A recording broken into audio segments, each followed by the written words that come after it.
16 апреля в 12:00 по московскому времени. Президент менен түз байланышты жар салган роликте Владимир Путиндин Крымды аннексиялоо тууралуу өткөн жылкы чечимине басым жасалды. Не пройдет. Бул чечим Орусияда мекенчилдик толкунун жаратып, орус тарап менен батыштын мамилесин кансыз согуштан берки эң татаал кризиске кептеди. Ну что ж, начнем. Добрый день. Добрый день.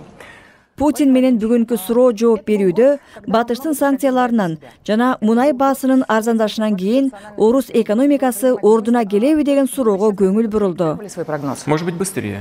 Ну, то, что мы сейчас видим. Президент 2 жыл ичинде экономика кайра өсөт деп айтты. Санкциялар Орусияга таасир эткенин мойнуна алып, бирок бул мүшкүл эмес деди.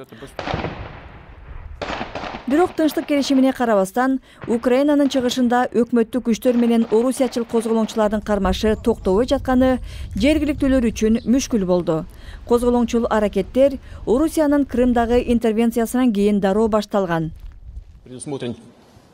Бирок Путин чыгыш Украинада Орусиянын аскерлери бар деген дооматты бүгүн да четке какты. Ал Украин өкмөтүн чыгыштагы региондорду бөлүп салды деп айыптады. Украинада туруксуздук жайылып жатканы бышык. Түндө Киевде бир саясатчы киши колду болсо, бүгүн бир журналистти өлтүрүп кетишти.